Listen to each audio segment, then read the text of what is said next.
Moacir maluco. Moacir, vamos lá. Carnaval. Não, dava Carnaval.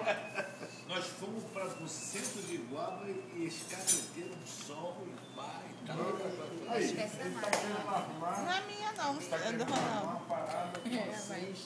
É do Ronaldo? É. Estamos lá em Araruama. Vamos lá. Vamos parar já. De lá a gente vai passar Saquarema. Saquarema, Jaconé. É. Vamos lá, hein? Com certeza. Essa, pô. É Saquarema. É a nossa casa. Jaconé é Saquarema. Araruama é dele. Do lado dele, pertinho. Aliás, Jaconé é Saquarema e Maricá. Qual é a parte de Jaconé que você Saquarema. Na parte de Saquarema. É. Saquarema. Você sabia que é o único município do mundo que tem um bairro que pertence a dois municípios? Pode dar no Ninguém Google. sabe aonde é. Não Ponta sabe. Negra. Não sabe sim. Quando você pega a serra, a serra do Mato Grosso, Serrinha. tem uma divisão ali. É. Né? Daqui pra lá, Saquarema. Aí você anda, volta, tá em Maricá de volta. Porque Exato. Jaconé. Não, aliás, Jaconé é muito doido. Tu anda na estrada e diz assim, Maricá. Aí tu anda 10 km, 20 km, 30 km, Maricá. Você passa porra.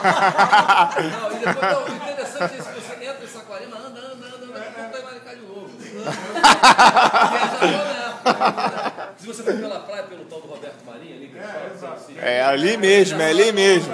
Pois é, você já que pertence a Maricá. Jaconé. Ponta Negra. Vai entender. Saquarema, isso. A discussão é Verdade. Eu tô em casa ali no Boqueirão, conhece? Conheço, claro. Mas tem Jaconé na 13. Não, Boqueirão é Saquarema. Saquarema. É Saquarema. Onde tem o vôlei, né?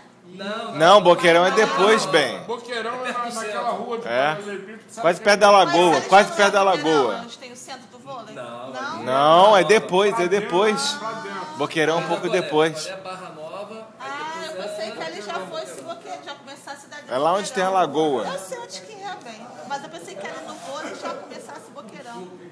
Não. Você sabe.